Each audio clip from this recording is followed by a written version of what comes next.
panic everywhere. Not amongst us seeking for justice for Mohbad. I'm talking about Wunmi and her family, and of course, Wunmi's camp. When I mean Wunmi's camp, I'm talking about those that are in the know. You know what I mean? I'll break it down in case you don't understand. You see, there are certain people that are in the inner circle of Wunmi. These are the voices of Wunmi. Some of them are in the payroll, while some are not in the payroll.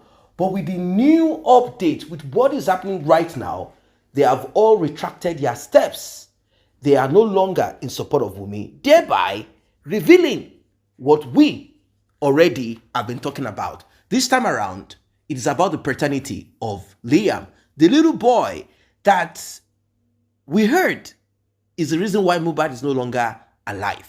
In fact, what you're about to hear is from Wunmi's family. Wunmi's family, they have made it clear to us that they know more than what they have been telling us. They know more. These people, they're just so wicked. How come they kept on supporting Wunmi foolishly? At the end of the day, with Mohbad's father at Brekete and with the latest development, in fact, the last coroner inquest broke Wunmi and her family into pieces. They have now come to the end of the journey, the end of the road. There is no way out for them anymore. So now they have thrown Wunmi out. Wunmi is now all by herself. There is no money forthcoming. Nobody is donating money to Wunmi anymore. The millions that they got, they spent it lavishly. As the money came in, they thought more pastors, more gullible people would donate to justice for Mohbad. No, they realized later that justice for Mohbad is actually in the direction of Mohbad's father and not Mohbad's mother or Wunmi. Wunmi is angry, so angry, because their plan is not working anymore. And on the other hand, Iyabo Ojo, Tonto Dike, that promised them heaven and earth, they can no longer support them anymore publicly. So Wunmi is on her own. Wunmi has been casted. Wunmi has been casted. What I'm telling you is not a joke, because you will be listening to it yourself. Here, you will get to know what the update is all about. That's why it's important that you tap on the subscribe button, turn on the notification bell if you are just coming across this channel. To returning subscribers and those that have been here, I say a very big thank you to you. And to those that have tapped on the thanks button to encourage this channel to do more, may God Almighty replenish your pockets. If you also want to be a part of this, if you want to encourage this channel to do more, you can as well tap on the same button. Still on Justice for Mohbad. Let us get right into this one. Liam Badagba, a béèrè lọ́wọ́ Wunmi, ipe kí ló dé tí DNA kí ni DNA òun wá ní online. Ṣé eléyìí tí Wunmi ṣe sílẹ̀, ṣé ọmọ ní bátọ̀ náà ni?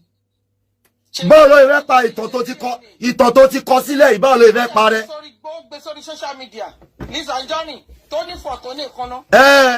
Lizzy Anjorin ó lọ ṣe títí ó gbé sórí social network. Ẹ ti mọ̀ pé àwọn eléyìí protect ọ̀nà, wọ́n protect ọ̀nà jẹ́ tí wọ́n ní. Olórí burúkú ni gẹ́ yìí. Olórí burúkú ni gẹ́ tó gbẹ bí ẹja ṣáwá yìí. Woman kan grandma kan ó ṣe paternity test ọmọ ẹ̀ ní America. Ṣé mo pé tí Lizzy Anjorin yẹn nítorí pé wọ́n ń bá ṣe pé òun kọ́ ló bímọ. Ó dẹ̀ gbé síta, ó gbé títí ẹ̀ àti ti bàbá ọmọ síta. Wọ́n sọ pé bàbá ò ní àṣẹ láti paternity. Ẹ̀dọ́nà ṣé excuse yẹn ṣé yẹn wà nú excuse tí Tọ́lání máa lo excuse ìdí tí Wunmi ò fi lè ṣe DNA tẹ̀, ìdí tí Wunmi ò ṣe fẹ́ ṣé yẹn wà nú excuse. Nítorí kówó ẹ̀ bá lè máa lọ, kò fẹ́ kówó stop. Kí lè sọ yẹn sọ pé màmá President America ọmọ ẹ̀ tó kú, ẹni tó bímọ fọ́mọ ẹ̀ tó kú. Kò tètè gbà Biden àbí kí lorúkọ. Joe Biden. Ó ṣe DNA náà, mo Biden, ó ṣe DNA náà. President America, the recent president on the seat. All right, ẹ jẹ́ n play kan. Ẹ jẹ́ n play kìíní kan kí ni máa lọ. Tó bá dẹ̀ ti ṣe, ṣùgbọ́n tó bá dẹ̀ bá ń bẹ̀ tí ó bá change anything tí búlì rẹ̀ bá pọ̀ sí tẹ́sí ó face it. Simple. Nítorí ní àìsí everything pé tí ò lè stop gbogbo kìíní. Because let me tell you something, if we say because tó bá ṣe o kìíní kan tó dẹ̀ wù láti ṣe lọ́pọ̀ ẹ̀. Okay, tó bá ṣe tàbá ní pé kìíní, if we stop supporting her today, ó jẹ́ fúta ni, people will stand up. Of course. I will not, yes. Kí náà sọ bẹ́ẹ̀ bá ń ṣàlàyé bẹ́ẹ̀. Òṣàsò tọrọ ó ní even tí Wunmi bá ṣe DNA táwọn bá ti torí ẹ̀ táwọn ò support ẹ̀ mọ́ àwọn èèyàn sì máa dìde tó máa support Wunmi. Ṣe understand? Wunmi Òṣàsò tọrọ bẹ́ẹ̀ yẹn ṣùgbọ́n Tọ́lání yẹn. Tọ́lání ìjẹkújẹ ló ń ba ìlú òyìnbó ògbè yẹn. Ìlú òyìnbó ògbè kò tí ì níwèé. Tọ́lání ò níwèé ìwé ló wá sí Island. Pálí ló wà lọ́wọ́ òòṣà, red pálí ló wà lọ́wọ́ òòṣà. Mọ̀ pé brain wọn máa function jura wọn lọ. Tọ́lání ọpọlọ Tọ́lání ti jọba. Ọpọlọ ẹ̀ ti jọba. Ajá ti gbé ọpọlọ Tọ́lání lọ. Olórí burúkú ni Tọ́lání. Ẹ wo excuse tó ń lò tí ìdí tí Wunmi ò fi lè ṣe yẹn wà no excuse. Èmi ò ní lead her astray. Sorry, I'm a good mother. I will never lead her astray. Gbogbo advice. You are not a good mother. You are a bad mother. Ọmọ olótọ́ ló yanjọ́. You are a bad mother. You are not a good mother. You are a good mother. Níbo ló ti tá àwọn ọmọ ẹ̀ dé? Báwo làwọn ọmọ ẹ̀ ṣe jẹ́ nu island tá a jọ wà yìí? Àwọn ọmọ ẹ̀ ò jẹ́ nǹkan kan nu island tá a jọ wà yìí. Ìwọ tó ti ní fọkànbalẹ̀. Ìwọ tó yẹ pé the press ti bà yé ẹ jẹ́. O ò níwèé náà. O níwèé ni. Gbọ́ dáadáa, ó náà a good murderer. Exactly. Okay. Yeah, you can be murderer. You are a murderer. You are a murderer. Olórí burúkú aládvice sọnù láti jọjọ tó ti fún ládùúrà kò tí ì ṣìnà. Èwo ló wá já èwo ni advice wo ló fún tó help lé ayé ẹ̀. Ṣe béèrè lọ́wọ́ ẹ̀ wípé kí ló mú tó fi lọ ń bẹ Kàrímọ́. Àyànfẹ́ the same question tó wà lọ́kàn mi nìyẹn tó ń kúnlẹ̀. Aláàjì ẹ̀jẹ̀ bọ́ọ̀sì bọ́ọ̀bù ní gbogbo ilé. Kàrímọ́ àti Yekúdé sí 5 and 6 jíde ni wọ́n o. Wọ́n tó tara wọn lórí Facebook báyìí ni o. Ó wà òkè. Kàrímọ́ lè ju lámbà ńlẹ̀ ni. Ẹ má sọ síta. Ẹ má sọ síta, ẹ má sọ̀rọ̀ ẹ̀. Ẹjọ́ máa ṣiṣẹ́ yẹn lọ bẹ́ẹ̀. Ó fẹ́ mú nǹkan jáde ń bẹ̀ ni. So I know I'm going to advise her good. Tèmi gan bá ná opportunity máa gbé mọ́ra. Because I know what to do. I know how to go about it. I have never advised her. Kò tí regret me advice me. Olórí burúkú aládvice sọnù wèrè. Wèrè tó yẹ kó advice wọ́n advice wọ́n bímọ 5 fún bàbá 5. Àbí wèrè ni ẹni. Ilé ìkẹfà ló máa ṣì wà.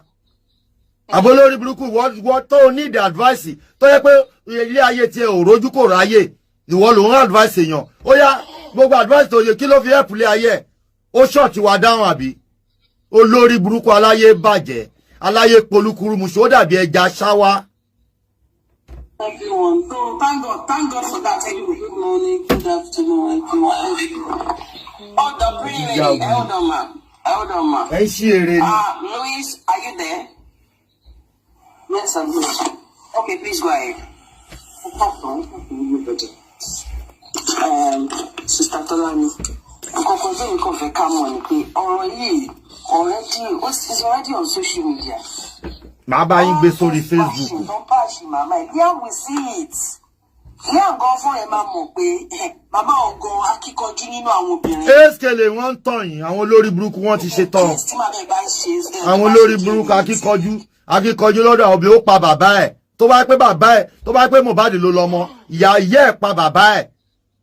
A mọ̀ pa akíkanjú ní ìyá òun lójú ogun àbí.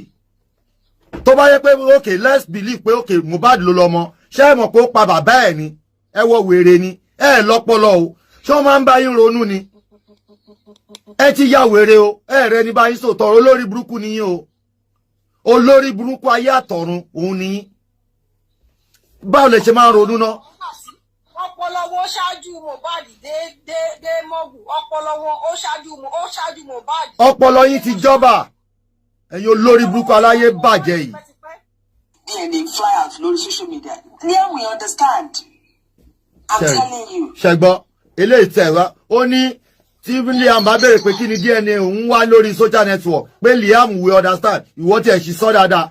Kí ló dé tí Tọ́lání yẹn ń tì yín lójú ogun náà? Kí ló dé tí Tọ́lání yẹn ó máa ń gbé yín lọ sójú ogun bí kan ṣe máa báyé yín ṣe máa bàjẹ́ ló máa ń bá yín plan. ṣẹ́ni wọ́n ti fẹ́ máa drop lẹ́yìn Wùnmí nìyẹn ṣẹ́ni. because àwọn tí ò sí ní payroll wọ́n máa rí òótọ́ ọ̀rọ̀. àfàwọn tó bá ń gba owó nìkan ló máa dúró. but mọ̀ iye àwọn tá a ti change mindset sí wọn ni. àwọn tí ò bá gbowó tí wọ́n gbowó tòótọ́ wọ́n máa rí òótọ́ ọ̀rọ̀ wọ́n máa já padà. wọ́n á mọ̀ yìí pé irọ́ làwọn wèrè yìí ń pa. bẹ́ẹ̀ ìwọ Tọ́lá ní gba owó ó ń protect owó títí ẹ̀ kò fẹ́ lose owó yẹn ti dùn mọ́ wọn. Sarah money ni owó yẹn ti dùn mọ́ wọn owó ọ̀sẹ̀ owó ọmọ ọlọ́mọ olórí burúkú náà I'm a good mother you are a good mother. You are a good mother. Ó tí omi sálà ti sinẹ́. Kí ni Wùnmí ṣe fún Tọ́lá ní tó fẹ́ ba ilé ayé Wùnmí jẹ́? Kò ṣe pé ó ń gbowó, ó fẹ́ ba ilé ayé Wùnmí jẹ́ lè. Ó ní kò sí nǹkan tó ń ṣe fún Wùnmí tí Wùnmí ń ṣe kìíní. Gbogbo nǹkan tó ń sọ fún Wùnmí ni Wùnmí fi ń lulẹ̀. Ọlọ́run sì ti jẹ́ Sátánì nínú ayé Wùnmí ni. Ẹ bá mi wò wọ́n tó ń stream mi kí lè fún ọjà ẹ bá wò tó ń stream wa. Ìkànnì Tọ́lá ní nínú ayé Wùnmí. Tó bá yọ Wùnmí Tọ́lá ní nínú ayé Wùnmí ẹ rí pé kò á ṣe ń jẹ fún Wùnmí. Ibi tí Wùnmí bá láyé ibi tí Wùnmí dé Tọ́lá ní ló gbé débẹ̀. Kò ń ṣe pé ó nífẹ̀ẹ́ Wùnmí ó fẹ́ ba láyé Wùnmí jẹ́ ni. Àwọn tó ń sọ tòótọ́ fún Wùnmí Tọ́lá ní lé wọn. Fẹ́ bá láyé Wùnmí jẹ́ ni. Ẹ kọ sílẹ̀ ẹ rí i pé òun àti òòṣà ṣì máa jà. Òun àtòṣà. Bẹ̀ tí wọ́n ṣì máa tẹ̀ síra wọn lójú. Bí ó ṣe áàtì lọ́dọ̀ Adéníkẹ́ láàárọ̀ yìí ẹ wo wèrè yẹn bóyá áàtì lọ́dọ̀ Adéníkẹ́ ṣe kó jábọ́ nítorí ó máa ń fẹ́ kí títí ẹ̀ nìkan ló máa ń fẹ́ kó ṣẹ. Ọlọ́run ṣe títí ọ̀la a máa gbọ́ rìsọ́ọ̀tì inú kóòtù bóyá ti grant ẹ̀ bóyá Wùnmí ò ní ṣe màmá mi wò. Bóyá ẹ bára fọ́lọ́wà. Ẹ já gbọ́ eléyìí mo fẹ́ gbọ́ tẹ́lẹ̀. Emily ní Malian house pẹ̀lú ọmọ ẹ̀ Priscilla ṣé gbogbo yín lè ṣe threesome yes or no? Naira Marley tweet kó n sùn pẹ̀lú ìyàtọ̀ ọmọ. Ṣodo Naira Marley nínú Malian house pẹ̀lú ọmọ ẹ̀ Priscilla. Answer the question. 39 minutes ago. Video yes or no? Yes. Question number 2. Ṣófì Kayamata gba ojú pọ̀lọ́ ọkọ ẹ̀ òbím dọ́bàdọ́bà. Yes or no? Aunty Kemi. Ṣolo Kayamata láti gba ojú pọ̀lọ́. Aunty Kemi. Tó bá lè fall fún ẹ. Aunty Kemi. Answer that question. Yes or no? Aunty Kemi. Number 3. Ìyábọ̀ ṣáwọn ọmọ ẹ ṣe drugs ní Malian house. Nitrous oxide. Balloon. Yes or no? Wọ́n ní fídíò tó. Ṣáwọn ọmọ ẹ ṣe balloon ní Malian house. Yes or no? Oní Naira Marley fún wọn lóògùn jẹ. Ó fún wọn drugs. Báwo ló máa pẹ́ ń di ẹ̀lì wọ́n dúró díẹ̀ náà? Ṣé wọ́n lo drugs? Ṣé wọ́n fi balloon nínú Malian house? Yes or no? Answer those 3 questions. Number 4, Wunmi. Girlfriend Mohbad. Common law wife Mohbad. Wunmi ṣọ́ ààrẹ ò lè deal pẹ̀lú mi. Ìgbà tí kìíní ìṣẹ̀lẹ̀, sister ẹ pè mí. Tó ń ṣe pé fún mi, màá release audio yẹn. Voice note. Màá dẹ̀ strike him down with that audio.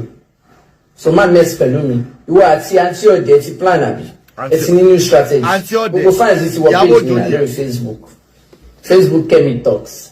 Wọ́n ní mo bully Mohbad to death. Ọ̀rọ̀ pé mi ò rántí nǹkan tó kọ. Tó ṣe DM sí àbójò. Tí DM leaks to this lover. Don't mind that she bullied Mohbad to death. Mohbad tell me omo in life. Èèyàn tell me meet ni 3rd of September 2021. Ní funeral baba Tiwa Savage. One time, gbogbo Malians ya photo. Ó lóhùn ya photo pẹ̀lú mi. Mohbad don't like me now. Mo ti kọ gbogbo story yẹn. Gbogbo nǹkan tó ṣe. Tí o like me, tí o trust me gbogbo ẹ̀. Òun ni mo bully to death àbí. When did I bully your man to death? You are a pathetic liar. Bẹ́ẹ̀ni. Wunmi, you are a pathetic liar. I dey ready fún ẹ.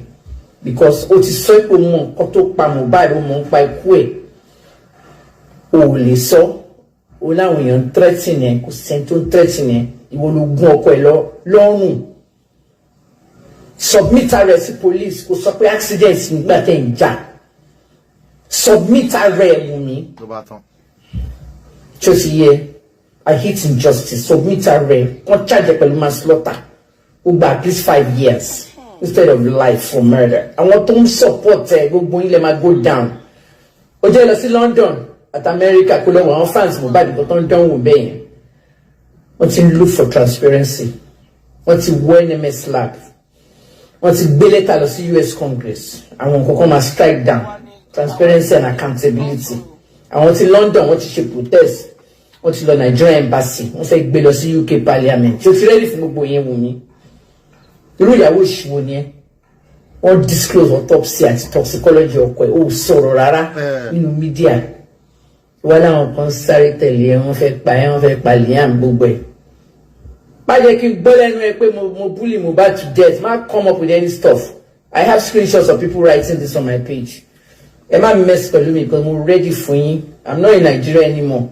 But mo ready fún yín 24/7. So àti kẹ́mi ti kó Nigeria. Don't play with me.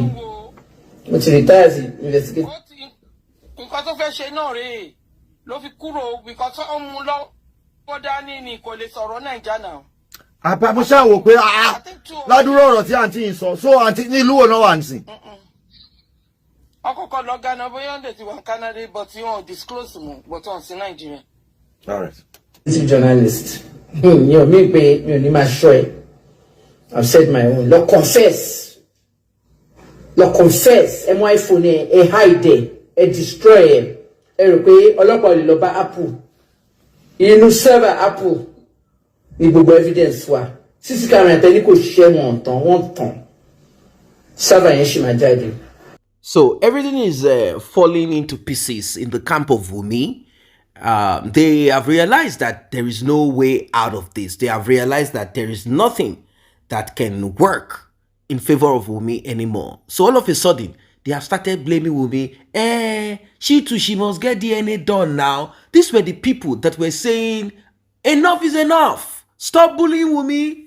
Because we are asking in support of Mohbad's father for Wunmi to get DNA done. All of a sudden, we became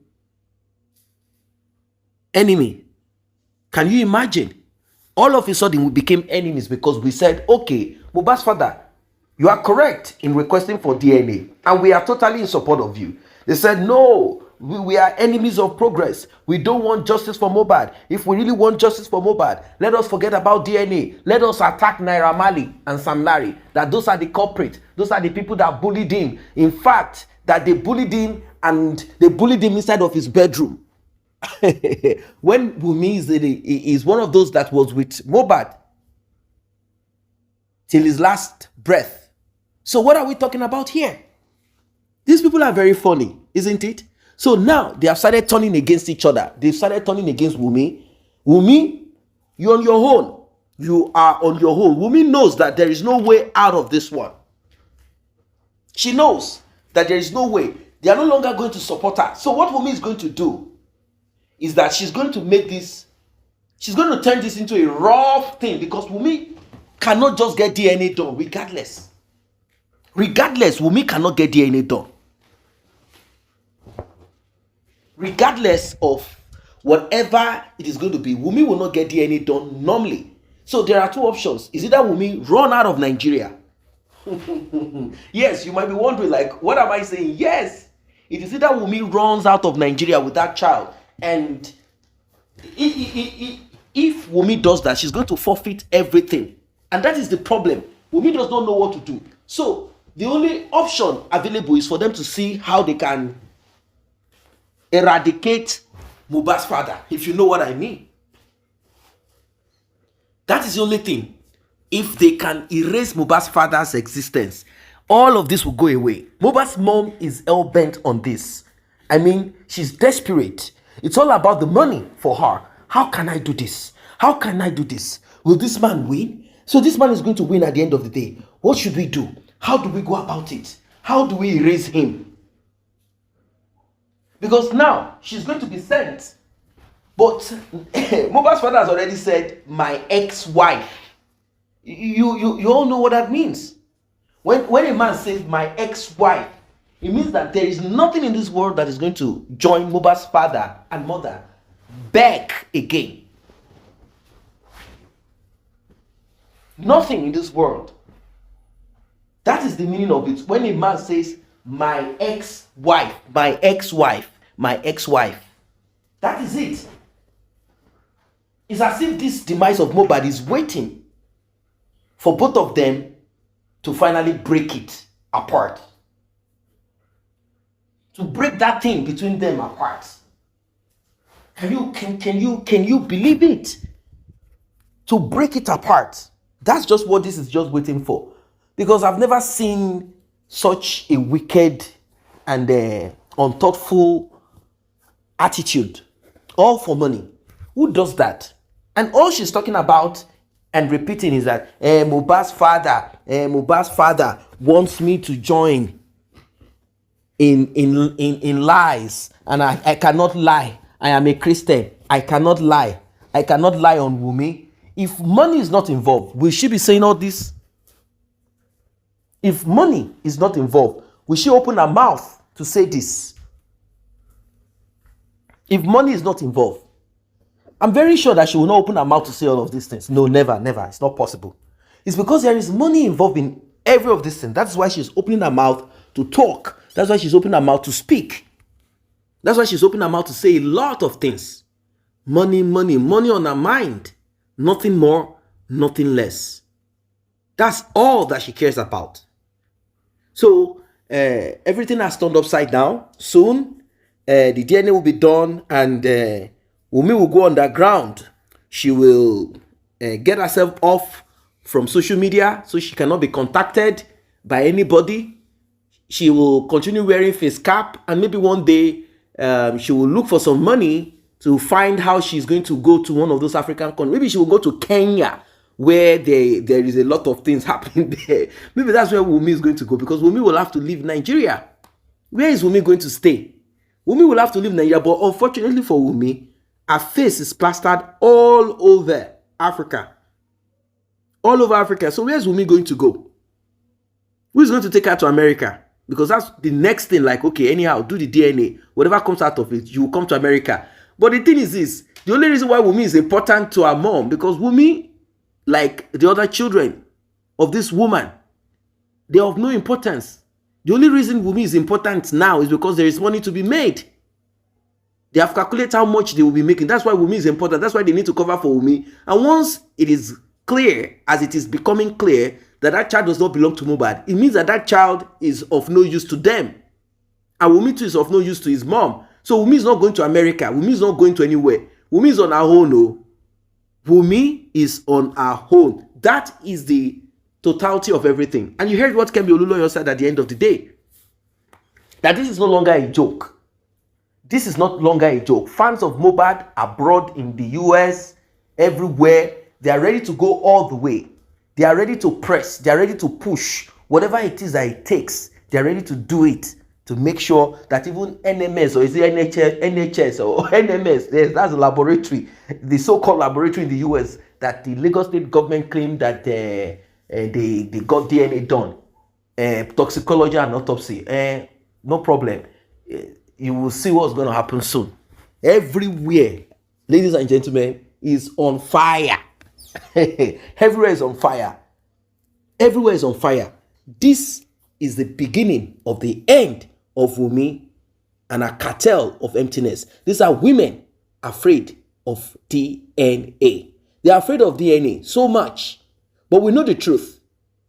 And they also know the truth. But because of wickedness, because they have vowed that Mohbad will not get justice, because they are only interested in their acts of wickedness, that is why this is happening.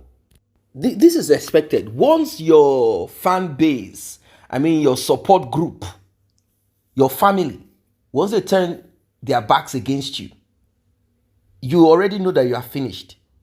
That's it. So what Wunmi will start doing now, which is what we believe is going to happen, is this. They are going to start. Wunmi is going to say, I'm not the only one. Wunmi is going to start speaking, roping, confessing, joining this person into this whole drama. They will try to do damage control at first, because many of them will not want to go down. So what they will try to do is to start to use sanitizer to wash their hands off from Wunmi. Yeah, they will try to start washing their hands off from this thing They want to start. They will begin slowly by saying, I have spoken to Wunmi. I have spoken. What they will do is they will allow an audio to get leaked where they will be talking like this, saying, me to have told her, get DNA done once and for all and let it end there. Get the DNA done. We know that it's not compulsory, but just do this DNA and let this thing. This boy, Mohbad, he should not even be where he is right now. I even feel pity for the guy. All of a sudden, they will start changing. Human beings. Human being. So, Wunmi is expecting it. And definitely, whenever these things begin, it means that Wunmi will have to dig her hands into her account to bring out more money, to pay them, to buy data. Not really data, but she'll be like, hey, use this to buy data for them to continuously speak in her favor. But now, this is the end of the journey. End of the journey. No more support. No more support for Wunmi. End of the journey. I repeat, end of the journey for Wunmi.